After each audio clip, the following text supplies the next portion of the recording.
We'll welcome everyone to this online scholastic workshop. Normally, one thing we do is we dive right into proposed new scholastic regulations. And I will, there we go, gotcha. I was in again, but I'm not going to admit myself again.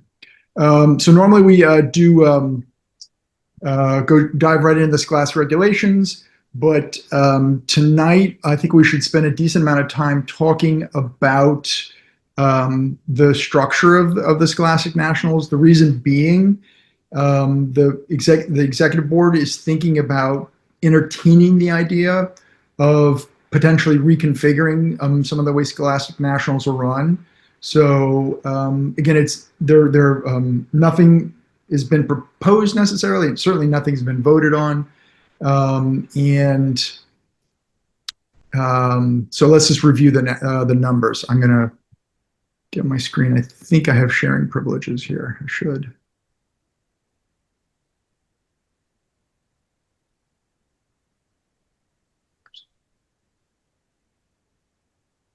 Okay, can everyone see that? Should say grade nationals up there. Good, okay. Okay, so we'll just go left to right first so you can see that what's going on, just the trend. So grade nationals, going back to 2016, a nice little bump, relatively consistent. Obviously COVID, we're not going to count 2021. 2022, a big jump, and that looks like it's really holding it, if not growing. So grade nationals is doing historically well. And will remain as such, presumably. Actually, I think that is I think there are about 4 bedrocks, and I think that's one of them. High school nationals, close to 1,500. Super nationals doesn't quite count, so we don't have it. I guess I could do a deep dive in that, but I didn't break it down by that. Just because it's a little unfair because kids have the option of playing up, and it could slightly skew the number, so I tend not to break that down. 14, 15, 17, that one we're not going to count, the 2 COVIDs. 17, 18, and then obviously this last year Super Nationals. But that seems to be healthy and growing as well. John, yes. The Super Nationals high school number, just so that everyone here knows, is lower, partially because the time of year that the event was held, that the high school numbers should return to about where they were in 2024 because the APs with all that. So the high school numbers were down at Super Nationals relatively. Right. Yeah, we're going to get into Super Nationals in a second, but first this, then actually it might not be about, no, let's do the established numbers first, then I'll go do Super Nationals, then potential restructuring. All girls declined a little bit there, but is growing the last several years, so that's a good sign the last 3. Elementary is the problem area. So elementary was a high of 2,300, 2,300, 2,300. You can see very, very solid. Online, we're not going to count. COVID, first year back, that doesn't really count. And then there was a drop last year, 500. And so the concern is that a 1-year blip? What do we do about that? And then as Danny pointed out, Super Nationals. We don't need to we can't go, I'll mention just briefly. Actually, we'll mention Super Nationals briefly, open that up, a little bit of discussion, and then get into what is being called Project 2030. So Super Nationals, numbers were down, 4,500 this year versus, let's go to 8 years ago, 5,600. I mean, that's a big drop, especially one would expect it a COVID bounce, Queen's Gambit bounce, that kind of thing. There are a variety of reasons that we think are contribute to the problem.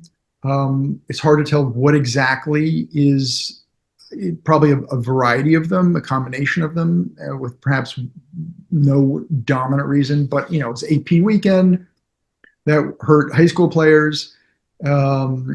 And we heard there was also the registration dates the registration prices entry fees amounts totals increased. Also, the registration deadline was moved up. They were not spread out over 2 years, so it's kind of hard to tell what might have contributed. So maybe just registration in general issues. And then there also was, if I'm remembering correctly, the policy of a one-night fee if hotel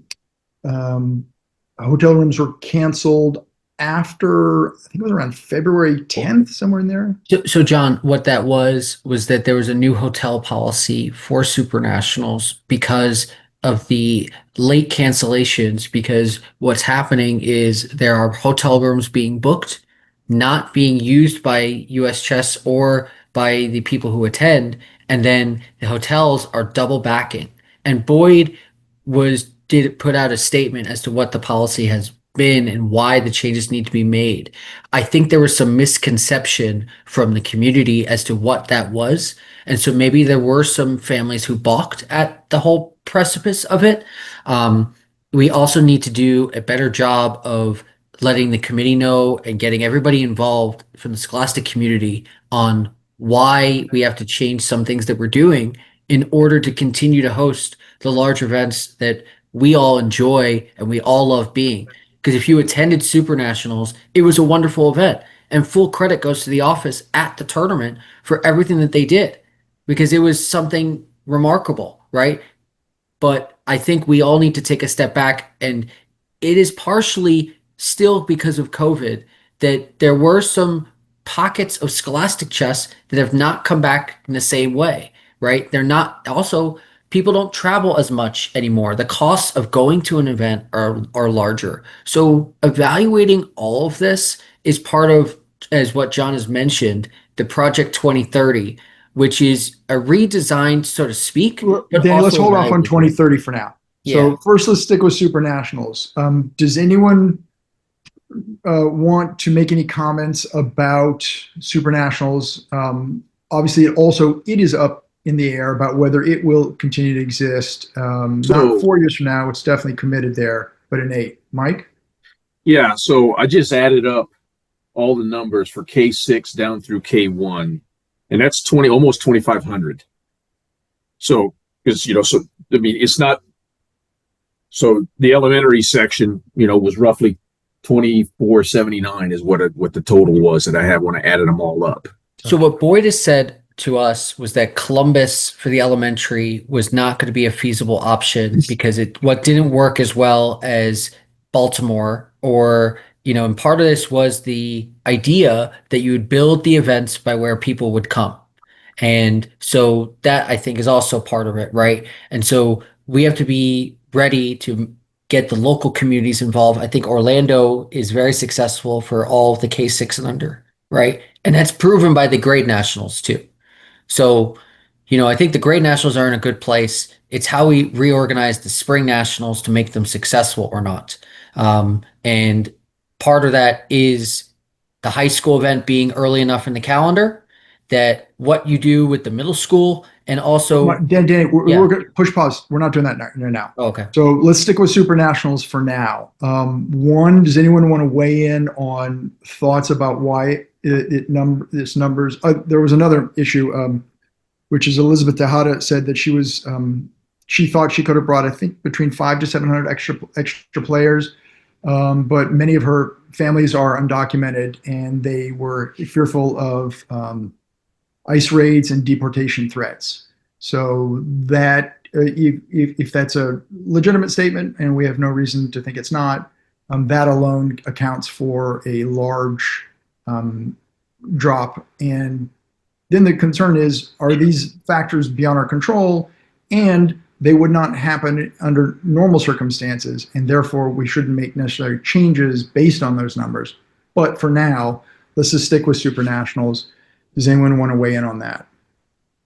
John, one of the things I had to look back as a coach in a high school region, if I try to book something for, say, Super Nationals or any tournament, as a teacher, I have to get permission from the principal to allow to go to these things. And if something comes up, I have to cancel.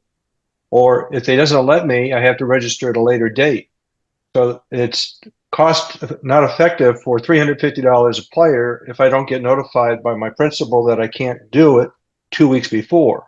So, but then also the rooms I had to pay for. So if I book a room ahead of time and I can't go because my principal says I can't go, I still have to pay out as a teacher. It comes out of my chess club.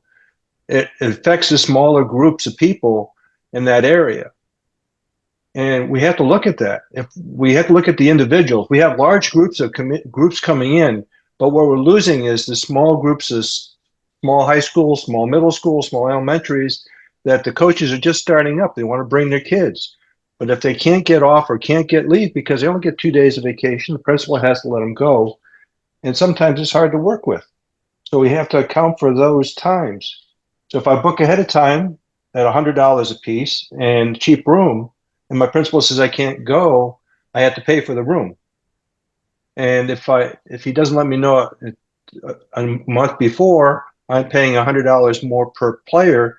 That's not cost effective for me, so I won't go. So, Charles, there were a few things there. One, at some of the events, the hotels have sold out very quickly. Why? Because there are some who are definitely going to go no matter what, and they take up a lot of rooms, and then we, try to figure out what to do with those. The policy was designed to be a medium between those two. Now, yes, it is hard for smaller schools to figure out their protocols for how to go to an event because they have to convince their school administrators. We have to do a better job of giving those coaches a better playbook for how to go to those school administrators to do it successfully. And we have to work on that.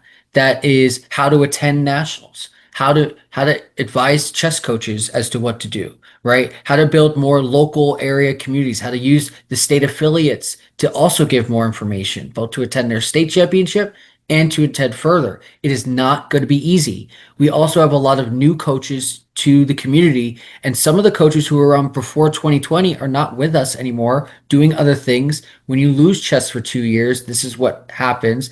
And then you add on top that the events themselves are becoming harder to organize. The hotels are really pushing back hard on a lot of different things. So it's a balance between all of it, and it's going to take a lot of ground level work. Yeah, to Charles, really motivate you've them. isolated a problem. I'm not sure there can be a US chess solution to the problem. It just might be, you're right, that's a problem, but given it's someone's going to eat the cost, and up till now it's been US chess. And with, finances not as good as we want them, that's an issue. We have two hands. Let's go first, John Fernandez, then Caleb. Thanks, Sean. Just to clarify a little bit of the earlier conversation, beyond the events that are already committed on the calendar, no decisions have been made. We're in listening mode. We want feedback from everybody. We're going to analyze it. We have a lot of change going on. We have new director of events. We'll have three new members on the executive board. John, you're one of them. And so there's going to be a lot of work to do to figure out what are the best scholastic events for us and our mission moving forward. That's going to require a lot of input. And I just want to make clear that it's no decisions have been made about any particular item beyond those things that have been committed. Gotcha. Caleb and Tom, and then we are going to transition to the 2030. Okay. I'm thinking if we're trying to figure out what the problem was for Supernationals, it might be good to reach out to schools that did participate either in the last Supernationals or maybe some of the other last year's spring nationals who did not participate in this year's Supernationals. Maybe you can have a survey and figure out why they didn't attend Supernationals. So Caleb, it is 8 years since the last Supernationals. So when you put that into context, 8 years is very difficult to go back and to figure out all of that stuff. There's the idea of Supernationals in of itself, I think, is a question. When it was built back in the late 90s, and there are several people on this call who are involved and who were involved with Scholastic Chess. I was a player back then, right? The idea, and John brought his kids to Supernationals because the idea of attending this super large event. But is it more successful to have Supernationals there than to have, say, the 3 spring nationals alone, or let's say K6 and K8 combined, right? Super Nationals of itself is hard for coaches because a coach has, what if they have an elementary school team, a middle school team, and a high school team, and they only have one weekend, right? There's a lot of things that go into it. And then there's a factor of what is the importance of attending nationals now? Has our group changed from where we were 8 years ago? Okay. And so you combine those things, you could throw a survey out to them. You may not get the information that you're looking for. Sometimes when we've done these surveys, we did one survey, John, at the high school event, right? A few years ago, and we got some feedback and we used it to a certain extent to help with the high school time controls and everything else. But surveys are only one data point, and you need to have the personal conversations. And I think that's where the committee can really help here. And then state scholastic coordinators can also help on this, to build back or rebuild or even get feedback and then bring it up the chain. And when we can do a better job bringing it up the chain, let's really focus on leaving as much space for others to speak from whom we Of don't course. normally heard. Tom? Okay. I heard that actually the Super Nationals did not lose money, so that's a good thing. Number two, having the Super Nationals on one weekend does allow for coaches and everything. They only have to bring only try and bring their teams to one event or one weekend that year, rather than trying, if they're, K6, K8, they got to try and go to 2 different weekends or pick one, which that can be complicated. Number 3, and this one, this was the location was halfway between Universal Studios and Disneyland, like 15 minutes from each one. And the fact that it was close to both of those, we should have really been selling the fact that you could make this a chess vacation. Now, I was on staff. I was going through the USCF website, and I didn't even know until someone else told me that all the way down at the bottom of the screen, there were discount tickets. And they were really good discounts for tickets. And I think that should have been sold more as a chess vacation. Oh my gosh. I mean, I took full advantage of it, obviously. But if someone's going to go to the website, they already know there's a chess tournament. If they're right up at the top, this is, oh, by the way, you can include go to Disneyland, go to Universal Studios. I think that would have actually got some more people to as well. Okay. All right. Well, I'm done. Any other comments on that? We're going to pivot, if not pivot slightly, just the idea of Super Nationals, and then we're going to bracket the concept of Super Nationals, and then just deal with the concept of nationals and whether they should be reconfigured. But in terms of reconfiguring the nationals, that wouldn't matter for Super Nationals if all 3 are held at once. So please weigh in. This is your opportunity to weigh in. You have some EB members listening on what you think about Super Nationals being held or not being held. All right, well, as people are gathering the thoughts, I'll just kind of flesh out a little bit what Danny said, which is maybe take me as something of a classic or a standard example. I have 3 kids. None of them was very good at chess. My 2 daughters, I don't know, were like 800 and 600 at the time ratings. I went to state championships. I had zero. This is mid-aughts. I had zero interest in going to nationals. So I was thinking, what's the point? But then I had a friend tell me about Super Nationals, and I thought, oh, that sounds cool. Let's go. So it's one bit of anecdotal data, but that was 2 players the US Chess got that they otherwise would not have gotten. And I know I can't be alone on that. So the spectacle of it. I know that rubbed some people the wrong way because it wasn't just the purity of chess that drew us. But I think there's something to be said for that kind of a big gala event. Do others want to weigh in just on the concept of Super Nationals? Or whether it just should be dissolved and we just keep nationals every year? Well, what's interesting is, like John Fernandez mentioned, if you look at the US Chess website, things that have been committed to already, in 2028, we will have the national elementary and middle school as one tournament. Okay. So call it a mini super nationals or something, but then the next year, super nationals. So it's, it's kind of an odd juxtaposition, but I tend to agree with what somebody said earlier, with the fact that, especially if I've got kids that can play in multiple categories, I can pick one event and put our money together for that one event and go to that one event and not have to worry about, well, I could take half the team to the K6, I got to take the other quarter of the team to the, the K8s, or have the K6 kids play up and they get a second tournament. So I think it'll be an interesting to watch how that unfolds with those two, quote, super events, my words, somewhat close to each other. I do think there's some flexibility with the 2028 elementary and middle school being combined. That will be a good exam of what we can do with the events.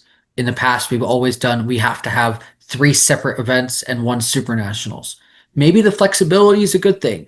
It should be about building the best available contracts so that we can run the events. Now, in relation to where the events should be held, that is a topic that, John, we've been tackling with the office for a few years to try to have good locations across the country, not just in the Midwest, not just in the Mid-Atlantic or Northeast, not just in the South, but also in the West.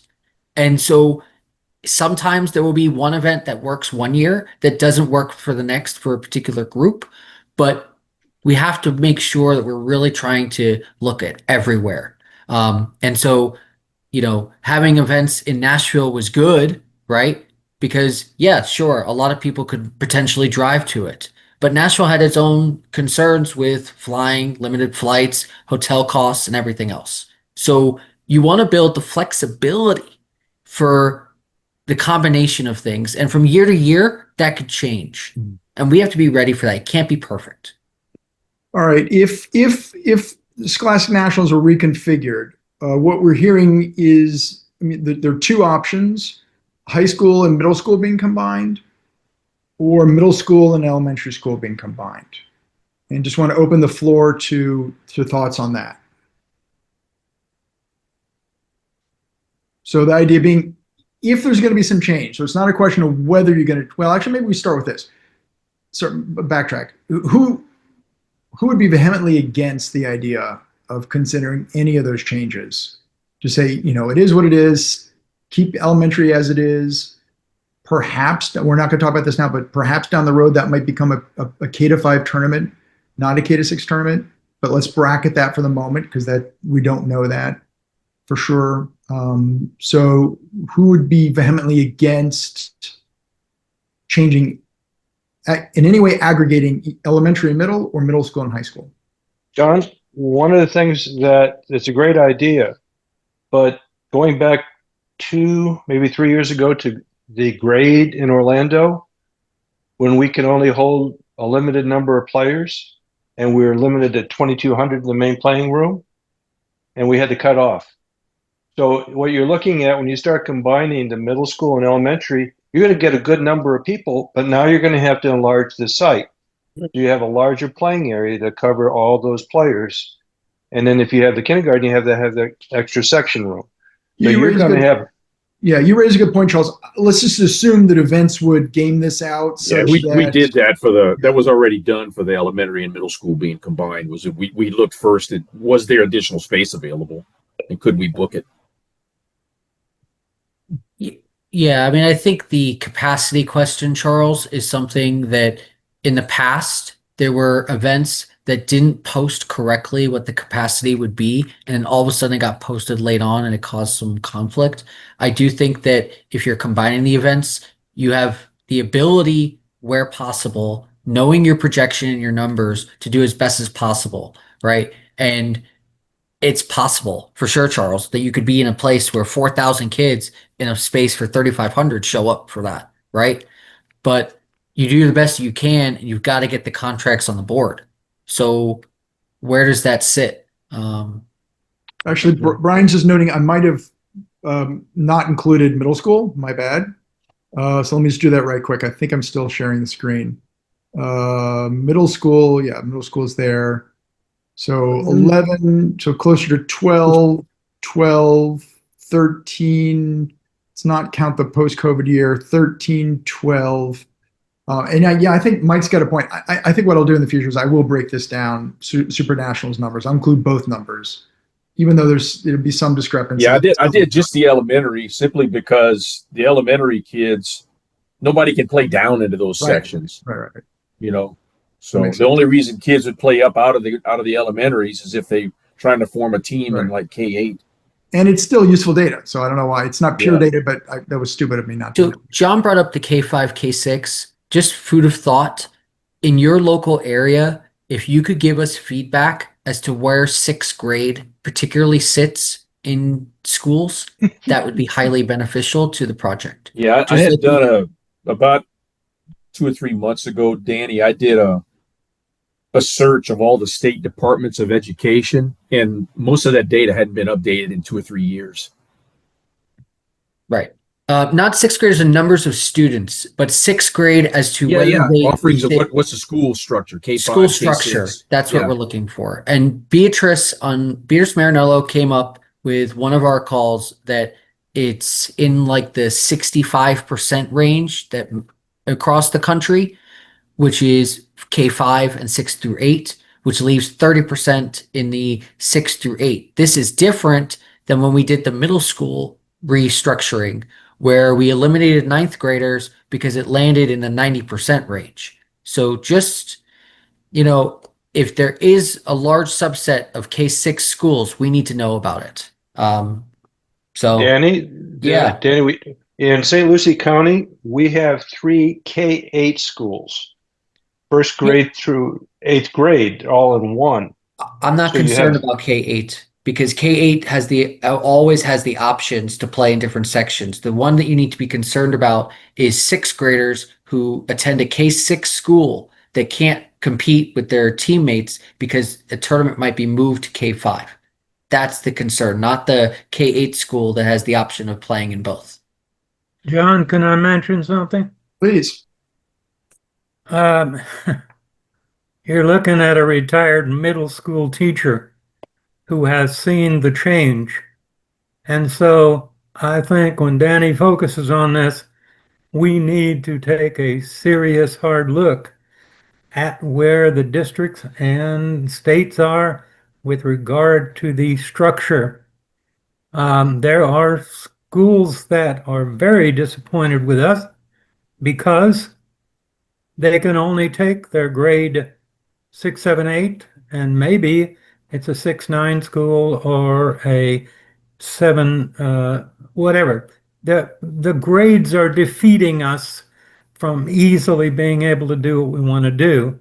And so if we locate, then we've got to find out what's happening in Atlanta, what's happening in Nashville, what's happening in these cities, and that'll help the numbers increase, but it will still be a challenge. Gotcha. I can't, Mark, I can't see whether you have your hand raised or not because there's an arrow blocking where your hand would be if I could see it. I did. And I was just going to make the same point as Charles made earlier about combining. So I would suggest combining the 2 smaller ones. That would allow you to draw more people to the smaller events and allow them some flexibility on playing up or not. So that would mean, I think you're thinking high school and middle school. If high school's smaller, yes, I would combine the middle with the high school because they're both smaller events, and that you could bring more people, especially in the 6 to 8, who may want to play up into high school. It may give them more incentive to come to that combined event. See, size of the event is not necessarily the driving factor. It's what were we planning on being at the event? Therefore, for what size event did we plan for? So if we plan for a 1,400 size event and we get 1,450 or 1,350, we're in the ballpark. But if you plan Yeah. for a 1,400 event and you only get 600, you got a problem. So using the minimum size is not necessarily the best judge, because this is from a US chess perspective, it's got a huge financial impact. So Right, and so I'm not looking at just the individual event, how much is bringing somebody to an individual event. I'm looking at how much more it might convince people to participate in general. I think that also has to do with the location of where you pick. So high school, for example, Chicago has been very successful with high school events. The middle school events in Dallas and in Round Rock, where it's going to be next year, those have been very successful. Why? Because Texas has really done a good job of motivating their local community for the middle school, even elementary kids who can go to the middle school tournament, right? And so you build the events as well through the locations that you can pick, and having the flexibility where possible to find the best available locations to accommodate people. And that includes being able to drive where possible, building an event, one of the two, where somebody is, let's say, a fourth grader who can't fly, let's say the elementary's in Phoenix for 1 year, right? But the middle school is in, okay, Cincinnati, and the player is located in Nashville. They can drive to Cincinnati and play the middle school championship and play in a K-8 section, but they can't really necessarily go and fly all the way to Phoenix to play in the elementary, right? So there are options where you can build the events and really navigate those blocks successfully. And then some years you combine, and some years it works, and some years it doesn't. But having that flexibility for all the events to try to work on those projects, I think is very key here. Anyone else want to weigh in? Well, if I remember Round Rock in Texas, 90% were Texas. We had very few from outlying areas. We didn't have that many from Illinois, Ohio, Florida, Georgia. So majority of that because, yeah. So the anchor city provision, which has been talked about inside these workshops, is designed to look at locations that are successful for running events. And one of the factors is the size of the airport, right? You need to have a place where the airport is able to handle the traffic that comes in. That's one of the issues potentially with Round Rock, right? In terms of getting people from out of state. Orlando is a great place for that. Orlando is not a great place, as Chris Prosser has pointed out, for a lot of people to drive to the event. So there are pros and cons with each location. It's not going to be perfect, John. It's just not going to be. And I think we all need to come to a realization that there are some events that will work for different communities for each year, and some that won't. And Spokane itself, no matter how many of us think it will be successful or won't be, the local community in the Northwest really needs to push themselves to go. That will be put your foot where it is. Show up, because the future of having events in the Northwest could be dependent on it. Does anyone want to weigh in on not merging tournaments? I have one question. The last couple of years when the elementary was in Ohio, wasn't that a pretty low turnout? Yes, yes, compared to other locations. And the office has admitted to that. And you've been tracking, and you showed the data of the elementary, because in New York State last year we saw some growth in the elementary divisions than we did previous years. So the elementary has taken the longest to return. I think that's partially because it took a long time for younger kids to be back in the programming and to rebuild the tournament cycle. Columbus, the previous year, was a little bit, I think, of a disappointment in terms of that growth. As Mike pointed out, the Super Nationals were successful for the elementary, so hopefully next year they will be better than what they were a year and a half ago.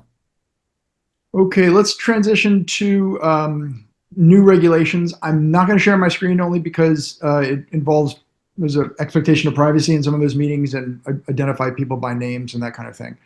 So we're going to have to do this, probably at 20 or 30 of these. We're not going to get through all of them in 24 minutes, but some of them would warrant some decent discussion. So let's try to weigh in only if you really have something you think is important to add. But if you do, please do. The idea of a dress code. There was an incident. There are always incidents, over the course of a year. Offensive clothing. We're weighing the idea of either kind of something generic, just saying players have to dress appropriately, which would give floor TDs, section chiefs, and higher floor chiefs, chief TDs the ability to make players change, or we can get more specific. We'll handle that in terms of specific versus non-specific. Does anyone object strongly to the notion of a dress code, and dress code meaning nothing offensive, let's say? What's your goal for dress code, John, that you're trying to avoid? The specific instance, again, without mentioning names, was that there was a boy wearing a shirt with, I think, multiple women in not much swimwear. Okay. But it could be beyond. That's the easiest. I mean, these poor old idiot boys. That's the. So I have a question. So it will be discretion of the arbiters, where they decide of what is appropriate or not appropriate. Is that where you're going? Yeah, I mean, you can either just say they must dress appropriately and leave it at that. Again, that's discretion. But there's always going to be discretion involved.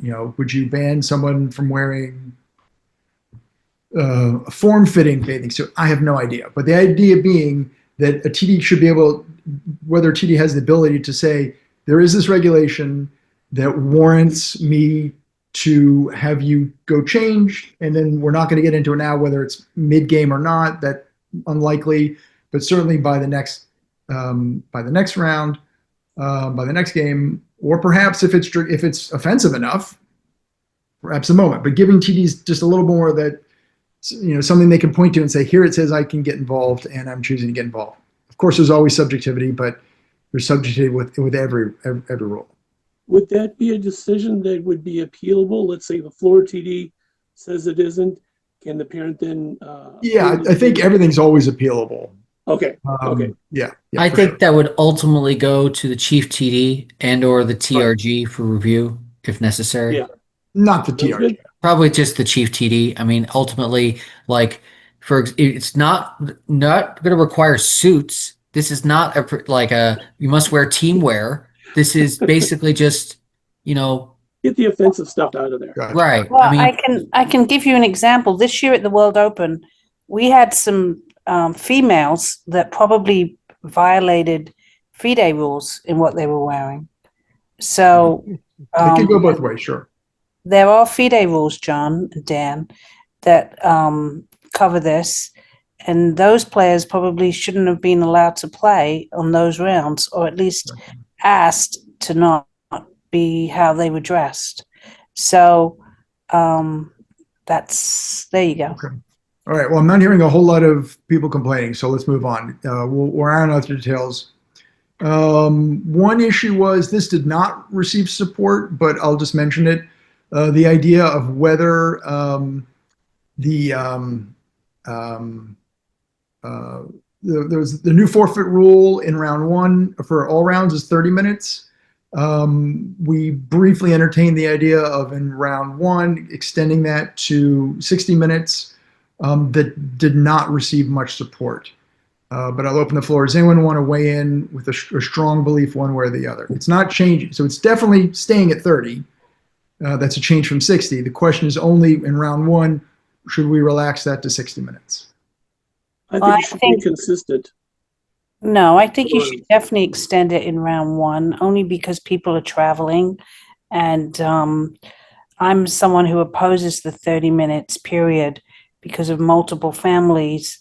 And even at the Super Nationals, it was quite stressful to get from different hotels to the event. Okay. So that part is settled. So we're not discussing that much. That's sticking. The only question is round one, relaxing it from 30 to 60. To me, John, this one is the staff at the tournament needs to have the And best practice. we've debated I know, internally. We're just but- looking for outside of council at this point. We're not trying to convince anyone anything. I'm not Your trying to council's convince already anyone, weighed in. John. It's just best practice to make sure that as this 30-minute provision continues, the best practices for some of the situations that came up in year one get better for year two. All right, not hearing any strong opinions, moving on. Well, my last quote is again, that rule was designed for the organizers and directors, not for the players or the parents. Okay. So the next issue is the issue of wanding. We had a problem with Super Nationals. The details matter, but we're not going to get into it. It would have been handled if US Chess had a wanding policy. A lot of problems could have been solved, but that could have created some other problems. So just want to generally introduce the notion of not random wanding. That's not being considered.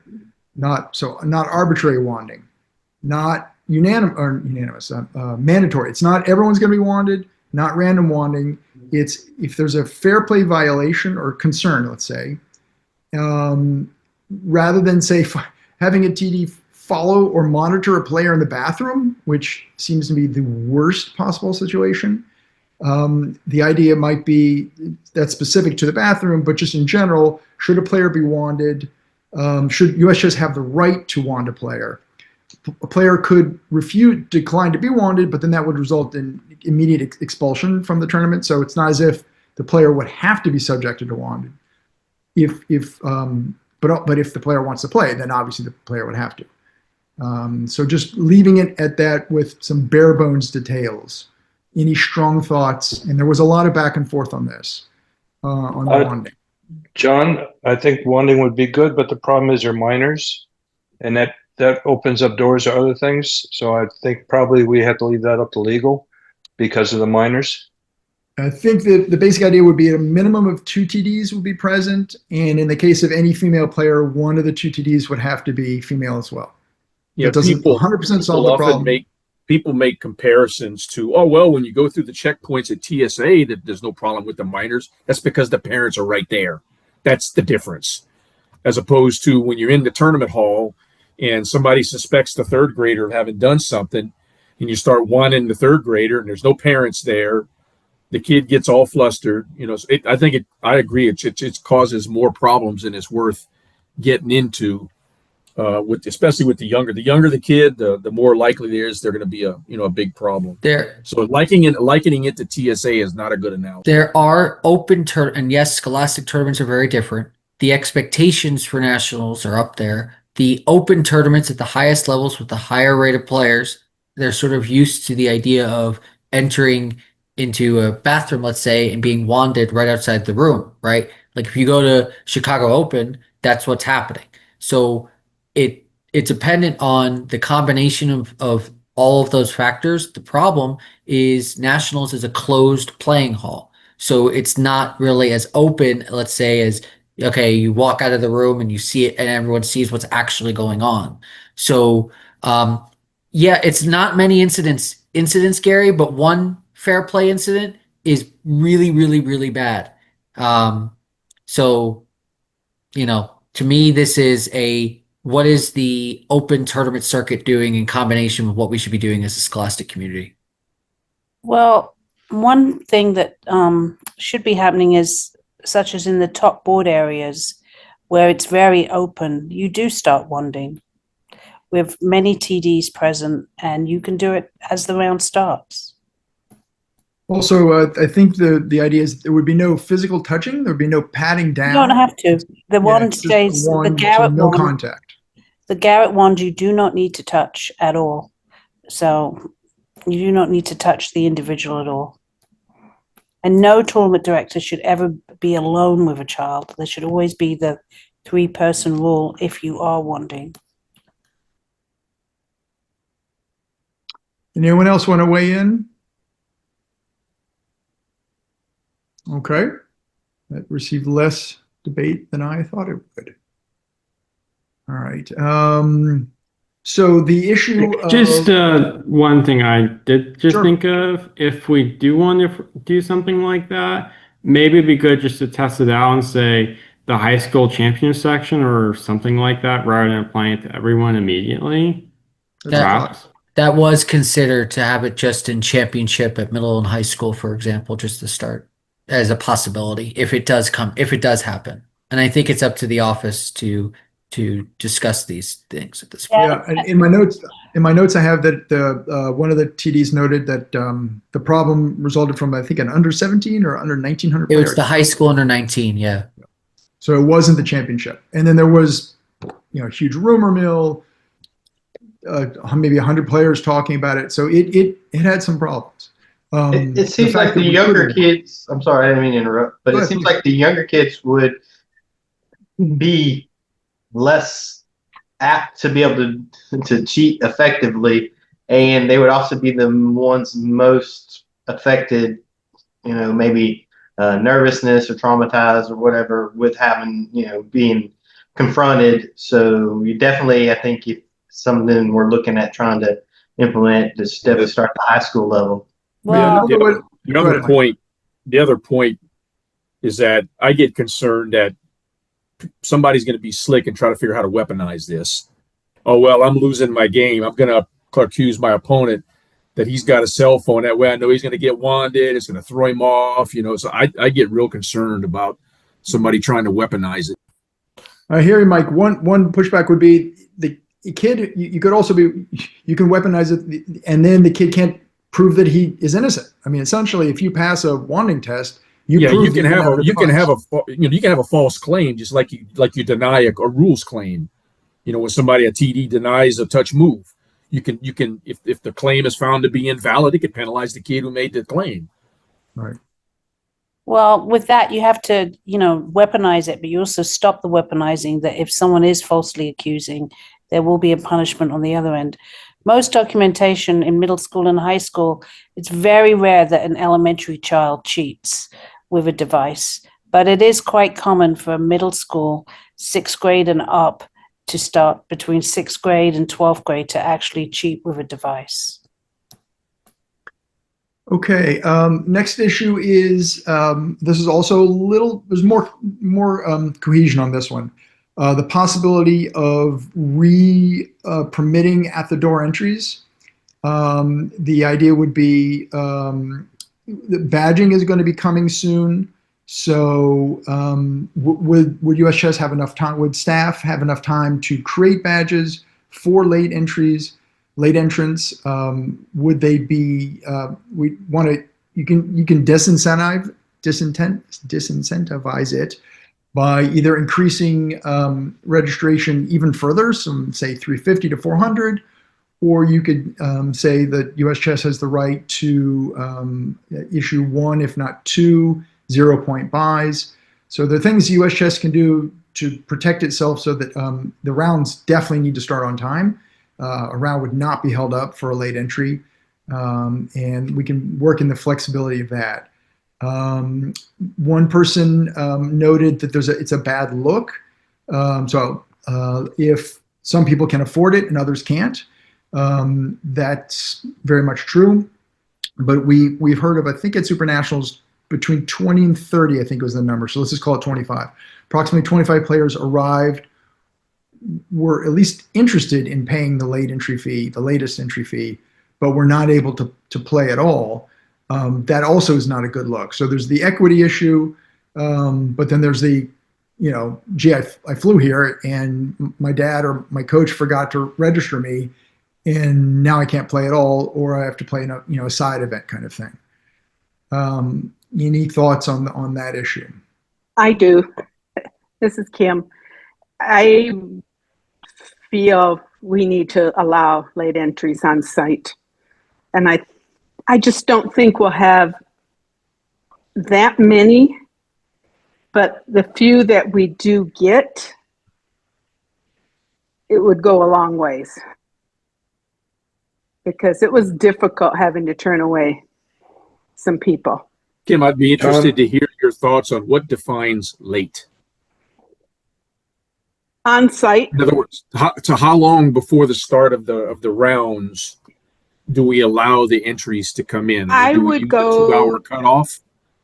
No. I would say,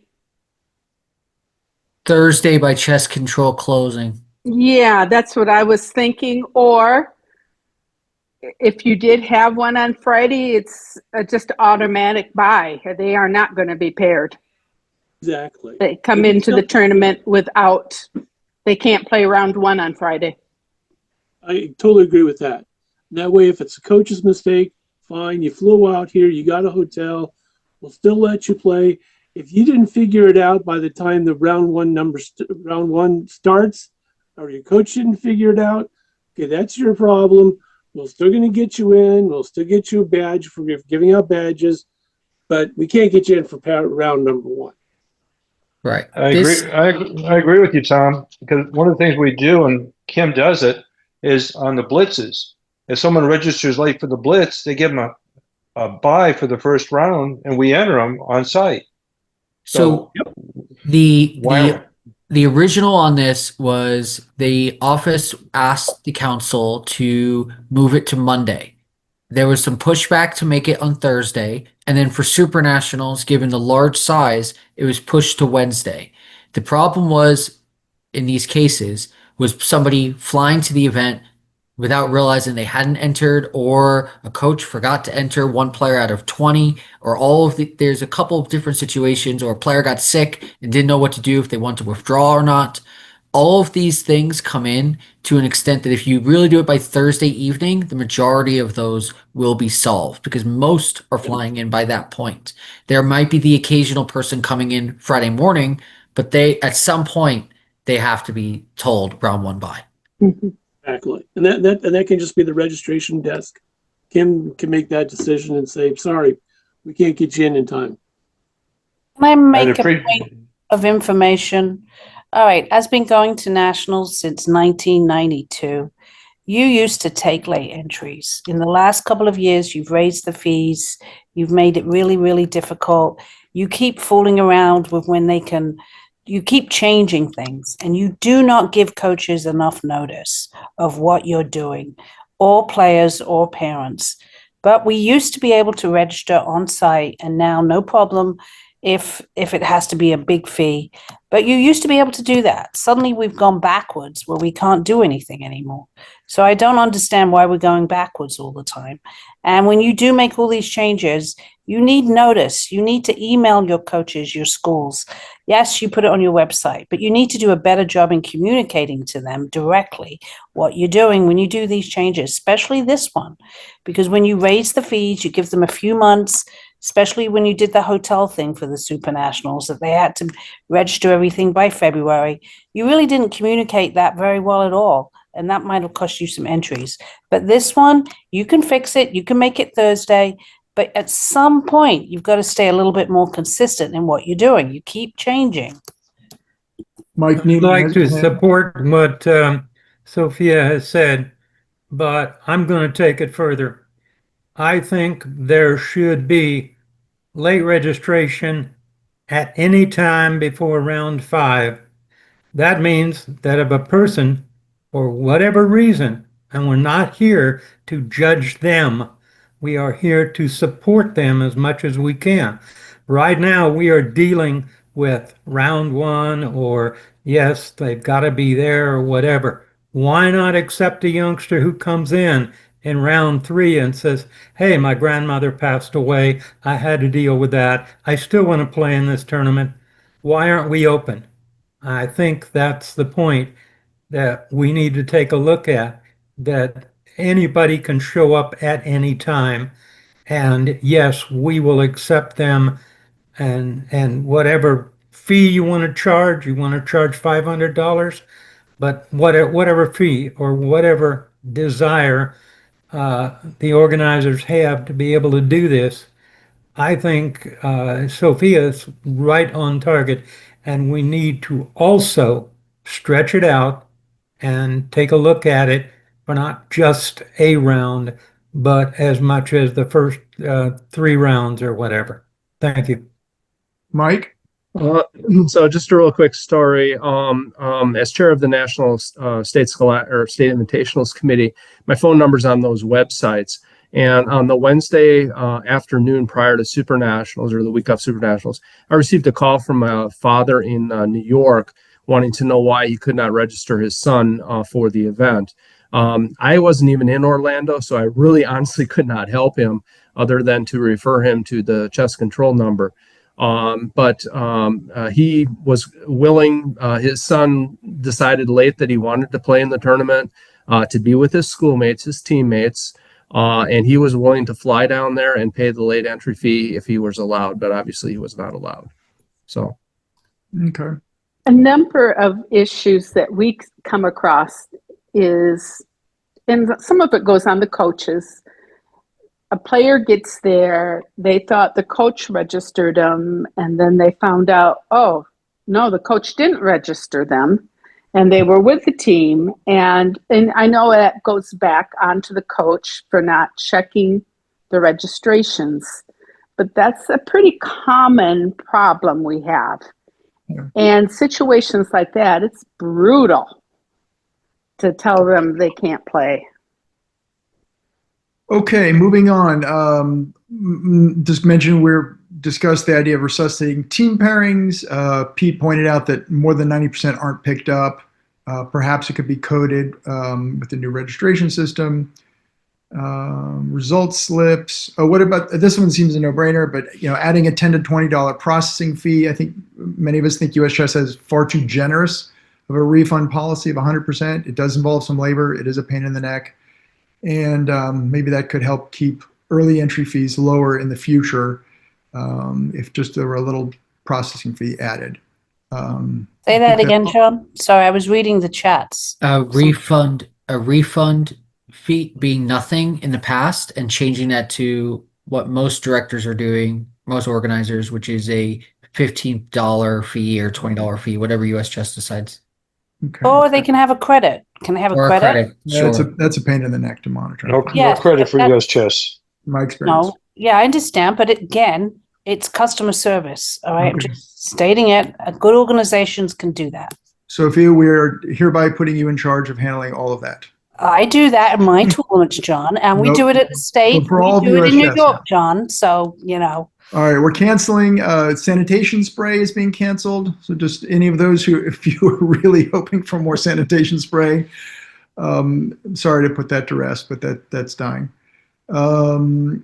Wanding we just discussed. Okay, now another contentious issue. The idea of extra rated games. It looks like Cohesion is moving in the direction of there being an idea of a policy and the policy not being changed during a year. So it's either going to be up there.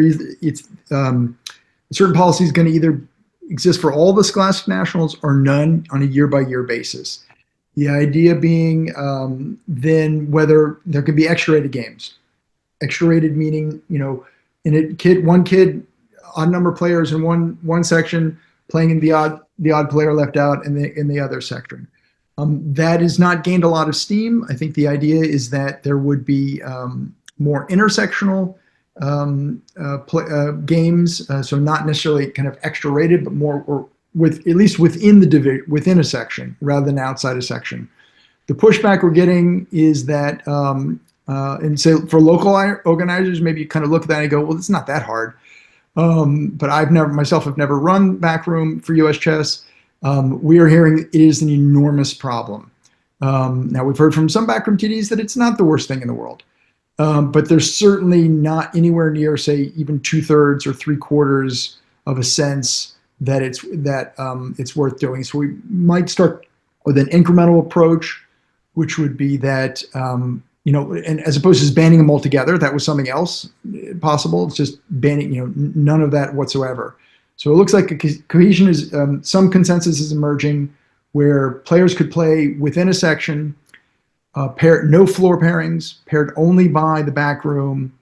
But I know some people feel vehemently that that's a poor way to treat players. They should try to get players as many games as possible. So we'll open the floor to that. again, it should be about the players. And again, I'd like them to get a rated game because that's what they've come there for and that's what they've paid their entry fee. All right. And in New York State scholastics, that's what we do. We're quite competent at making sure that the extra rated games are kept together. I think it's how your back room is managed. I mean, maybe it has to be looked at of how that system is working. The back room is not the problem that's been raised. The problem has been raised is that after the tournament, when parents call up and say they're either disputing a result or it's not been posted, that the result from my son or my daughter's extra rated game isn't shown anywhere on the website. So what's my kid's rating? And then the office has to go pour through, all the receipts. I mean, all the results to try to find the slip. That's been the complaint we've heard, not that the back room's a problem.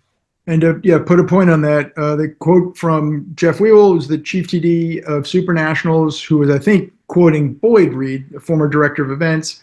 The exact quotation we got in an email in May was, in the past, extra games are individually about 250 times as likely to cause post-tournament issues than normal games. So then you have to come up with a system of how to get them on your website, right? Like by a certain year, maybe by 2030. There you go. No, that's not the problem, Sophia. What happens is if a director does a rated game on the floor and doesn't give the back room the slip, we don't know it's there. And we Yeah, but can't that's rate not what it. Mike said. Mike didn't say that. Mike said it's the information of where it is. The slip Right, system but where you it's have at, to figure out. well, that's one thing. He says if it's lost, we don't have it in the back room, it doesn't get rated, and that's where we get the calls on. So Okay. it's the games All that right. people told. The Right, actually, Danny, players. let's just push pause for one quick second. Renee has pointed out that we are officially at the 1 hour mark. I think recording is going to stop now, but clearly we can continue the discussion. But just an official bringing into the meeting. Thank you very much, everyone.